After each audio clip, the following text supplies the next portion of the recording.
not adjust your sets. Agnes Kagur, Independent. Cleophas Kiyo, Ford K. Dennis Kode, LDP. Esther Thairu, Independent. Herman Growell, Safina. Johnson Sakaja, UDA. Kenneth Nyamwamu, UPA. Nancy Mwadime, Usawa kwa Wote. Polycarp Igathe, Jubilee. What would you like to ask your Nairobi gubernatorial candidate? Send your questions on video to the WhatsApp number 0796 560 560. You can also text your question to 22843.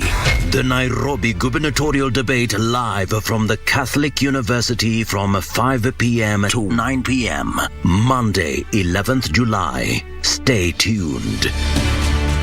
Kwa taswira ya kisiasa ya taifa hili.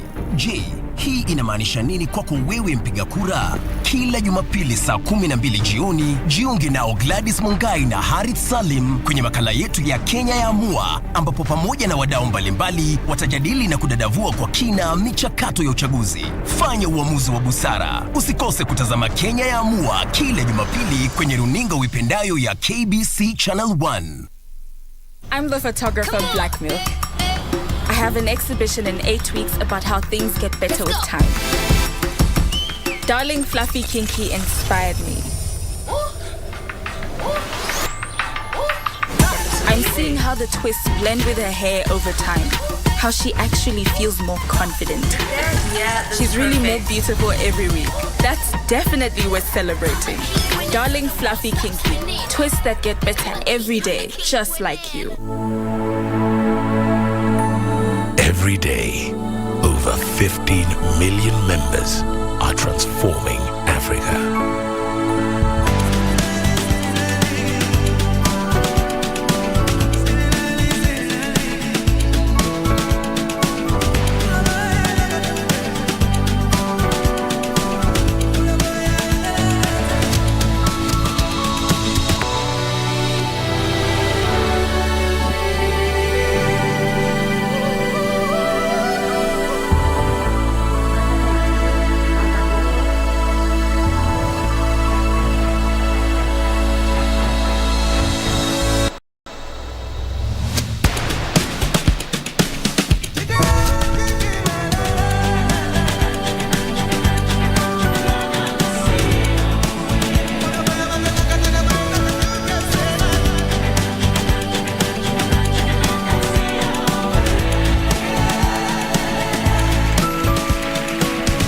15 million members, empowered to learn, to grow, to harvest, to lead, to dream.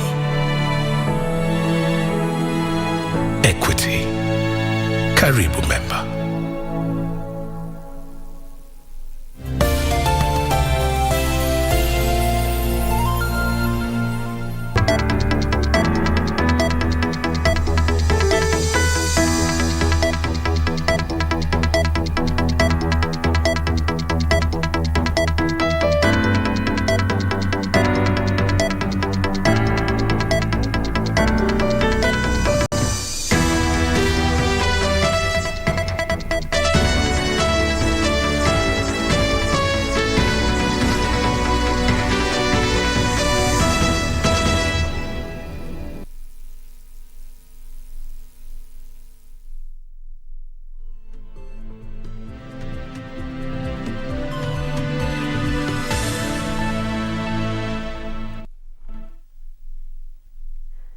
Good afternoon. It is the 10th of July. The year is 2022, and we are coming to you live from the broadcasting house here at the heart of Nairobi City.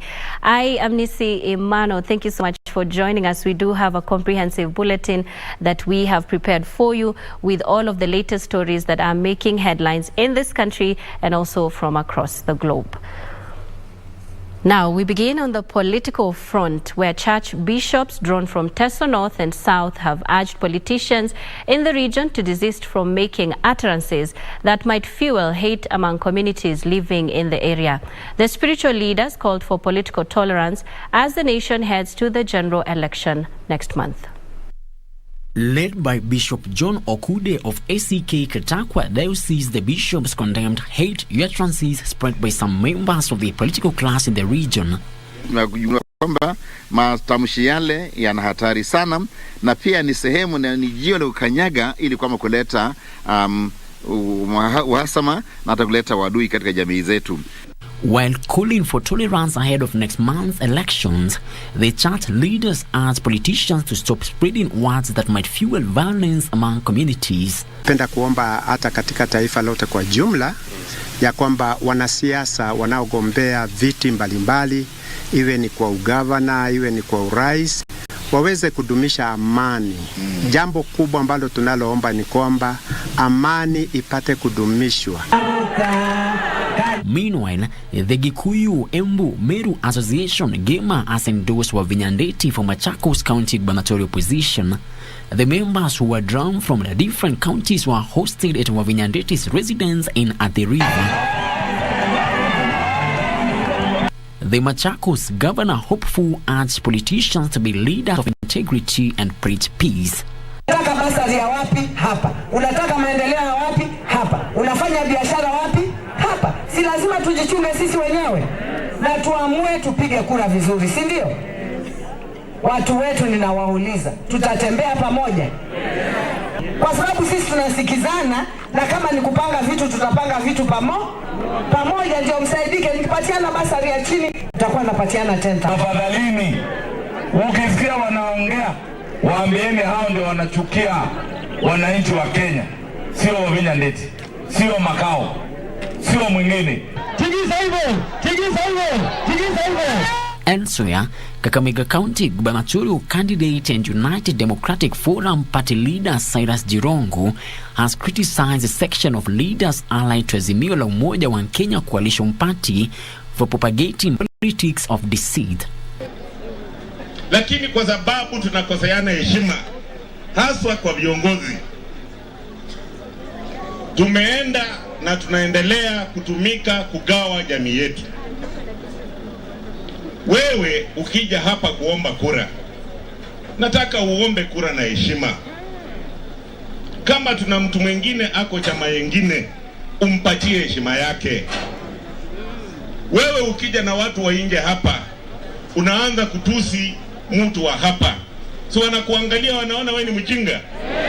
The former MP who was addressing his supporters in Lwandeti Market Lugari constituency urged politicians to have respect for the political class in the region.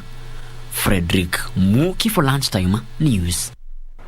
And moving on, Nairobi County gubernatorial candidate Polycarp Igathe has promised residents of Ruai that he will prioritize issuance of title deeds once he ascends into power. Igathe, who intensified his campaigns under the Azimio la Umoja One Kenya Coalition Party, further urged voters to desist divisive politics and maintain peace during the electioneering period. Nairobi County gubernatorial candidate Polycarp Igathe has pledged to solve the Embakasi Ranch ownership title deeds quagmire if elected into office. Igathe, who led campaigns in Ruai, urged residents to elect leaders committed to solving their issues. Mimi nawahakikishia nikiwa gavana tutazidi, hakuna mtu atakuwa hapa Nairobi ambaye ana cheti miliki.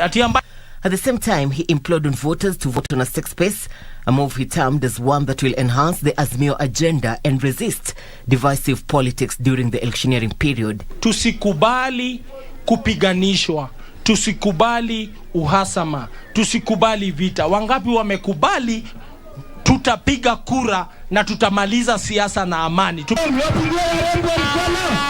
And less than 30 days to the polls, a high volatile campaign is being witnessed in Kajiado County, with Azimio One Kenya Coalition campaign team intensifying campaigns in the rural areas. In a high political voltage campaign at Magadi area Governor Joseph Olelenko, who doubles up as the Maa community spokesperson, urged the electorate to come out in large numbers on August 9th and vote for Azimio presidential candidate Raila Odinga and the ODM lineup. Najua taifa letu iko mkono salama kwa mkono ya Baba na Martha Karua wako na rekodi nzuri ya kupigania taifa. Na mimi kama gavana wenu nimewatenda mema. Kaunti yetu imekuwa kaunti ya uwiano, kaunti ya undugu, kaunti ya amani, maendeleo chungu nzima. Na ndio nawaomba jamani, munipatie kura tena na munipatie kikosi changu. Other Azimio affiliated candidates who rooted for the Azimio administration said it will address water and infrastructure challenges in the region and also urged the electorate to shun divisive politics. And elsewhere, at least 200 youth from Muchongoi in Baringo and Ngarua area of Laikipia County participated on a 15-kilometer walk to rally residents to embrace peace and cohesion ahead of the general election. Separately, in Mandera County, local administrators and elders have rolled out sporting activities to woo youths hooked on drugs and criminal activities in the area.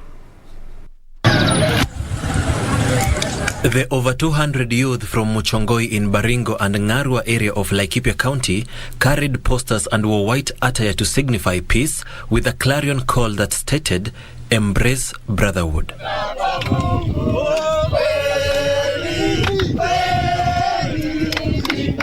The youth trekked from Muchongoi Trading Center in Baringo to Karandi Trading Center in Laikipia West, entertaining residents with Kenyan patriotic songs.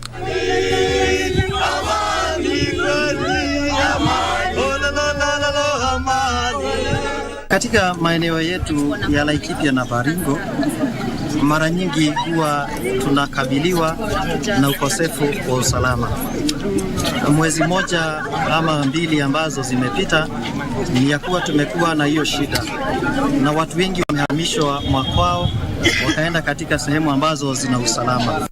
Father Peter Kenyo, who is in charge of Muchongoi Catholic Parish, and his colleague Father Paul Maina said the peace walk was necessary to engage and involve the youth. Lengo letu ni kuwakumbusha ya kwamba sisi wote tu kitu kimoja. Sisi ni watu wa taifa moja. Tusije tukatenganishwa na wanasiasa ama huu msimu wa siasa, bali tukumbuke kama vijana sisi ni kitu kimoja. Mwito wetu kwa vijana wetu ni waweze kuwa na amani. Wasikubali kutumiwa wakati huu wa uchaguzi, maana mara nyingi vijana ndio huwa wanatumiwa kuweza kuleta vurugu katika maeneo yetu. Kwa hivyo tutajaribu iwezekanavyo kama wanarika kuchangia mambo ya amani na pia kuishi kwa amani. In Mandera County, local administrators and elders have rolled out a sport program in effort to help youths hooked on drugs and criminal activities in the area.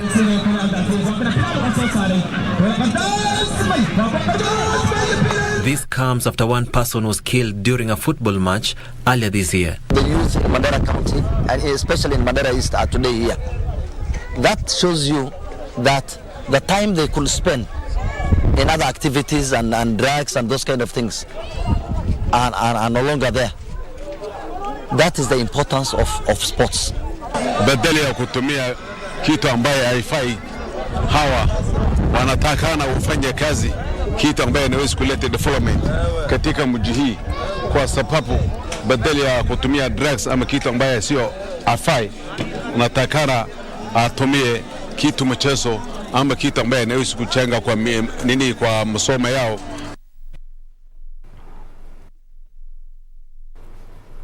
Nyeri Governor Mutahi Kahiga now wants for amendments to the Cooperative Societies Act to allow county governments to fully manage all the affairs of the cooperative societies at the county level. The governor, who was speaking during celebrations of Ushirika Day in Nyeri town, said that some of the laws governing cooperatives were punitive and needed to be revised to allow societies to function autonomously.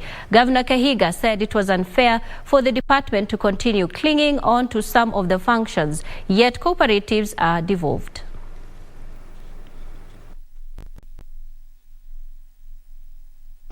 Na pia ni vizuri tuseme hivi, tunaomba serikali inayokuja iweze kutatua shida iliyoko katika ubunifu wa sheria za vyama vya ushirika. Sheria tulizo nazo zina sehemu ambazo hazitambulikani vizuri, hasa katika uangalizi na ukaguzi wa vyama vya ushirika, na haitawezekana vyama vya ushirika vya county ambavyo ni kazi ya ugatuzi kuendelea kuwa zinachunguzwa na watu walio Nairobi ambao wanajiita commissioner wa cooperatives. Hapana, ni lazima kama tumefanya ugatuzi, sheria zote za ugatuzi ziwe katika county na tuendeleze kuhusika na vyama vya ushirika katika county. Meanwhile, Meru Community Forest Associations have signed an agreement with Kenya Forest Services in a move that is aimed at aligning the roles and activities in the forest and ensure better collaboration in forest conservation. Speaking at Meru KFS headquarters, National Deputy Conservator Beatrice Mbula said the agreement will empower the association in carrying out their activities in the forest. Happy to note that the two PFMPs have prioritized non-extractive benefits of the forest, such as ecotourism, beekeeping, and tree nurseries, thereby creating employment for our people, particularly providing the much-needed safe havens for recreational green space, arboretum, as this ensures sustainable management. Ile vitu mnataka hapo na tunaweza kuwasaidia, kama ni kugrade hiyo barabara mpaka tutengeneze a good picnic site hapo Kingimuru. Serikali ya county iko tayari kusaidiana na nyinyi.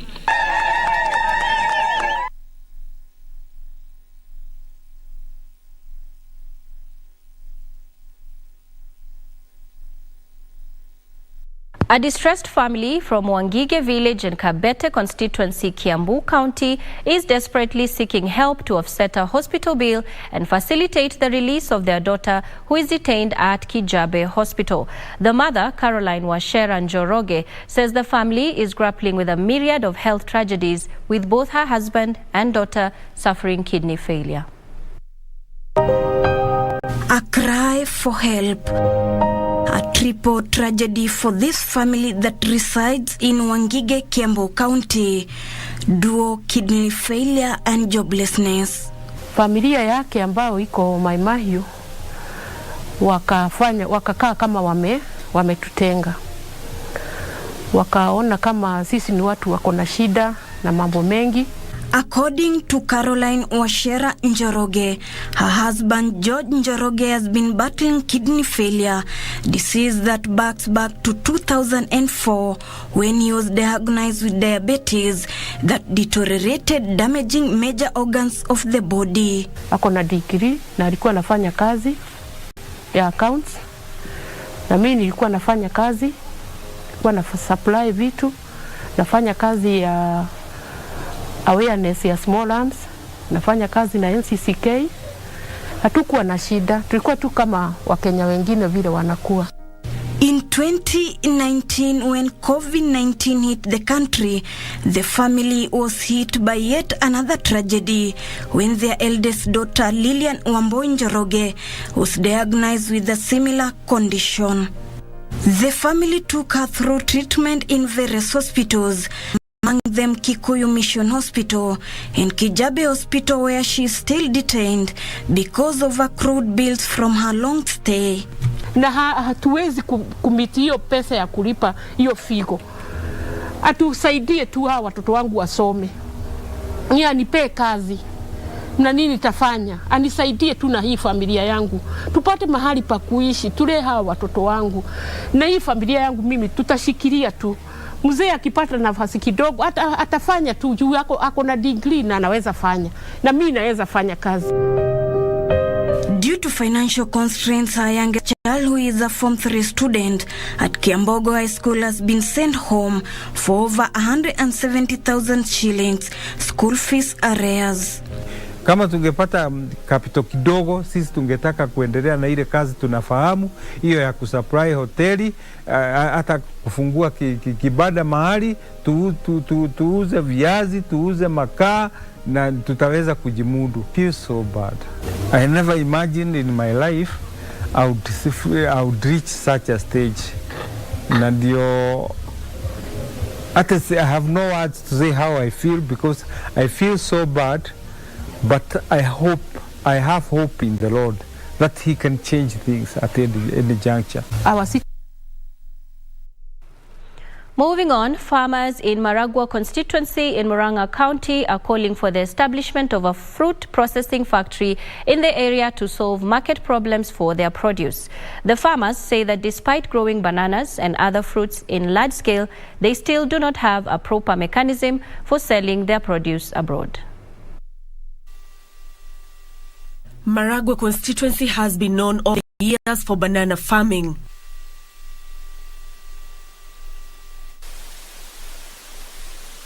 Most of the bananas are sold along the roadside, especially at Mbombo and Kaharati shopping centers. Despite growing bananas in large scale, farmers have never had a proper mechanism to sell their produce in any of the markets abroad. Apart from bananas, farmers here also grow mangoes, oranges and avocados that are either sold locally and in Kenya's capital, Nairobi. Farmers in most parts of Lower Maragua, Kandara and Gatanga constituencies have been calling for a fruit processing factory to solve their market problems. Tuna shida juu tunalima makorobia, tunalima madisi na tukalima mahidi. Lakini wakati wa kuuza tunakuwa na shida sana juu mabroka wanakuja wanachukua vitu zetu na bei ya chini kabisa. Wanatununulia shilingi 5, shilingi 10. Another concern is farming being left for the middle-aged and elderly population, with a section of youth said to be trapped in alcoholism and substance abuse. Tunavaga juu kuka vya hasra kweli. Unaona? Tumekaa ido maze hakuna majob ama nini, unaona? So inabidi. Lakini naweza sema hiyo mambo mazee tutulie tuchongee tu. Maragua Member of Parliament Mary Waithira Wamaua says that she will petition the next county government of Murang'a to ensure the area benefits with a fruit processing plant. Such a processing factory will create a lot of employment because there are some who will go to the packing, there are those who will go within the computers, within the factories inside, there are those who will be drivers, there are those who will be turning boys to assist the driver. Nancy Okware, Lunchtime News. Elsewhere, residents of Lare Igembe North in Meru County have been cautioned to be on the lookout for illicit brews being distributed in liquor shops. The counterfeit brews are said to be packaged in bottles branded with fake Kenya Bureau of Standards stamps. Lare OCS Ezra Sambu pledged to take action against the perpetrators and thanked the public for continued vigilance, encouraging them to continue collaborating with them to ensure they get rid of such elements in the region.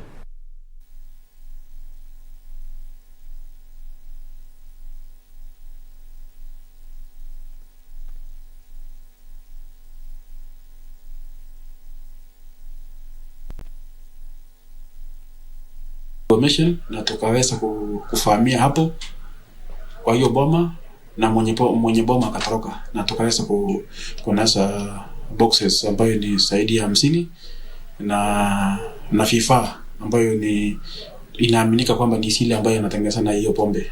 Sasa naomba kila jamii ama jirani ama watu wote, ukiona maneno kama haya, julisha polisi ama nyumba 10 ama chief na watu wale wengine wanahusikana na sheria, ndio tuweze kusaidia jamii yetu. Na hakika hatutaitikia kabisa kama nyumba 10.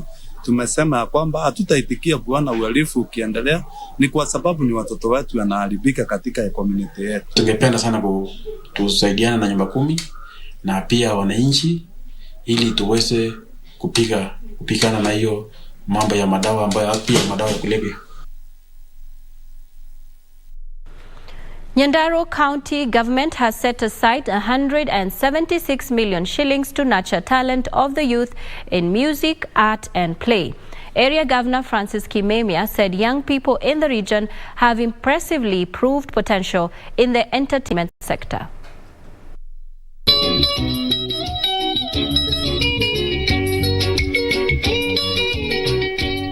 During a talent search event at the Youth and Vocational Training Center in Olkalau, Nyandarua Governor Francis Kimemia said diverse talents from young people in the county have demonstrated impressive potential in the entertainment industry.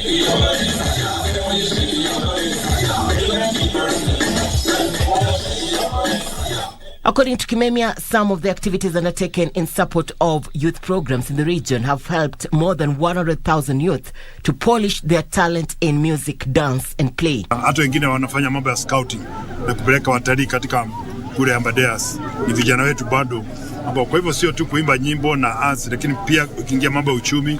Kuna wengine wako na greenhouses, wengine wako na sportswear. Hapa tuko na gold medals ambazo tumepata kutoka vijana wetu.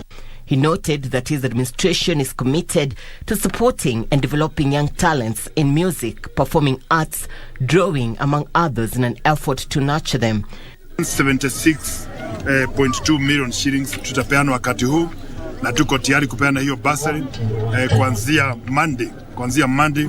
Ward administrators watatoa orodha ama schedule kwa kila ward na katika ward kwa kila community. He called for stakeholders to support such individuals in developing their talents and enable them to earn a living from the industry. A well-equipped room yenye itakuwa ina encourage like wenye young talents za dance wenye place watakuwa wana visit. Irene Mchuma Udim, the Lunchtime News. Meanwhile, Chief Qadi Ahmed Mukhtar and a section of leaders joined Muslim faithful across the world in marking the Eid al-Adha celebration prayers at the Tononoka grounds in Mombasa. The leaders called for tolerance, peace and unity ahead of the August polls. A section of Muslims, however, marked the day on Saturday. Eid al-Adha celebrations has continued to be marked across the globe, with the Chief Qadi Ahmed Mukhtar joining the Muslim faithful for prayers at the Tononoka grounds in Mombasa this morning. The celebrations, which include slaughtering of animals such as goats, sheep and camel, encourages sharing of the sacrifice made. Muslims have been urged to be their brothers' keepers and share with the less fortunate in the society as they mark the important celebration, which runs for 3 days. Kwa hivyo sisi sote bila ya kuleta ubaguzi wa aina yoyote, tunataka tusherehekee siku kama hii kwa pamoja na kwa undugu na amani. Na watu wanachinja leo tarehe 10, 11, 12 mpaka tarehe 13. Mombasa leaders led by ODM Mombasa gubernatorial candidate Abdul Swamad Sharif, who also joined in the morning Eid prayers to mark the celebrations, called for tolerance and peace ahead of the August polls. Wana Mombasa, tutashikana. Leo tumesherehekea Eid, tutakuwa na siku nyingine kusherehekea sherehe nyingine ambazo kwamba ni za dini tofauti, na watu wataungana hivi na sura za tabasamu hivi. Hii ndio Mombasa, watu wote bila ya kuanza kujali rangi, dini wala kabila. Sasa huu ni wakati wa uchaguzi na hao wote wanaosimama ndugu zetu, sisi tuomba uchaguzi wa usalama, tuomba kila mtu aweke amani. Wakati huu ni wakati muhimu sana na tunaomba security forces waweke usalama. Ni muhimu Waislamu tuungane pamoja na vile tuweze kuweka amani wakati huu wa uchaguzi ambao unakuja. Meanwhile, former Nairobi Governor Mike Sonko joined the mentally sick persons at the Mombasa Women Hospital and Rehabilitation Center in Miritini area for a meal to mark the day. He called on leaders to engage themselves in projects that will assist and bring change in the community, such as the Rehabilitation Center, which is now the home of the renowned boxer Conjestina Achieng. Na ningependa wafadhili wengi tujitokeze tumuunge mkono kwa hii kazi. Tayari mimi nimeshajitolea, nitachukua mradi ya kuongeza domets moja hapa, na hiyo kazi itaanza haraka iwezavyo. Amina Abdallah, who owns the facility, also called on well-wishers to assist her as she continues to rescue the mentally challenged people from the streets of Mombasa to treat them in the facility for free. Kwa sababu mpaka dakika hii mimi sina sponsor. Nategemea marafiki, familia na well-wishers. Kwa hivyo kwangu ni changamoto kubwa sana. For Lunchtime News Weekend from Mombasa County, I am Anburu.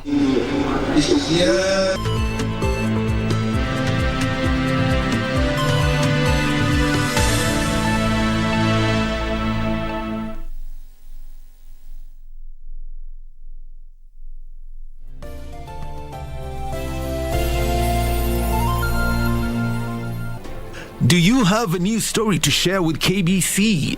Get in touch swiftly on email news@kbc.co.ke or call 0723-892-654 or 0734-780-124. Differently. once you already have like an LPU evidence that you're able to deliver, somehow you start getting into the system. So persistence in business is very important. Even if you're getting those small ones, as much as you're aiming for the higher ones, the small ones are a source of encouragement.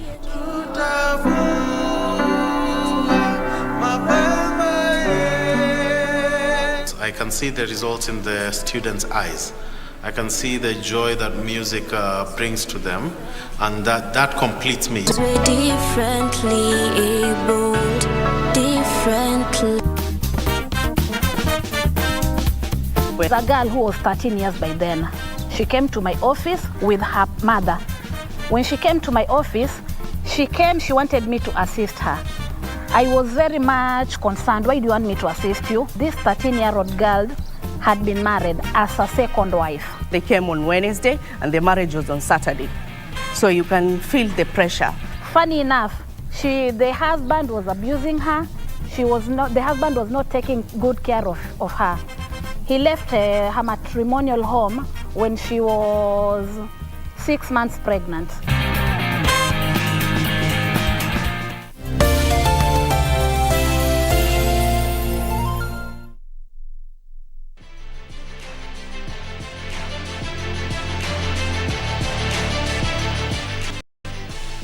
It is time now for sports, and Nick Kyrgios says he will be playing for the ultimate glory and the tennis immortality when he faces Novak Djokovic in the Wimbledon men's final. Serbia's Djokovic is bidding for a 4th consecutive Wimbledon title and a 21st Grand Slam overall today.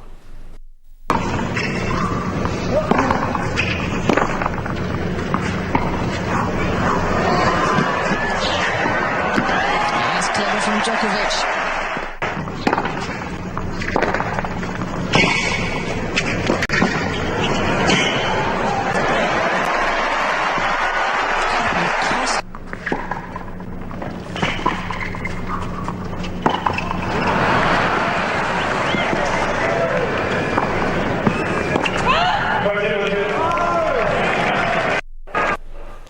Thank you so much for staying tuned to KBC Lunchtime News. We do appreciate your feedback and your interaction on all of our social media platforms at KBC Channel 1. I want to acknowledge a few people on Facebook.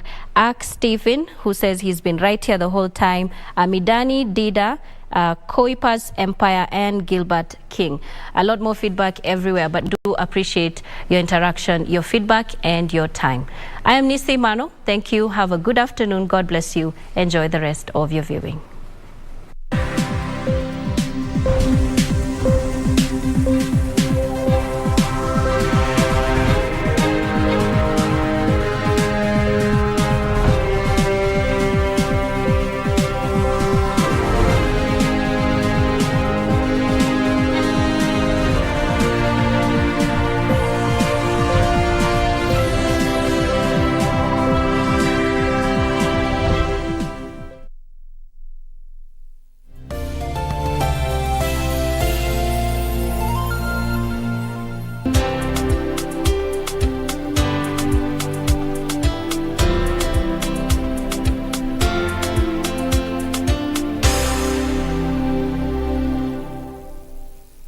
Uchaguzi mkuu wa tarehe 9 Agosti utabadilisha pakubwa taswira ya kisiasa ya taifa hili.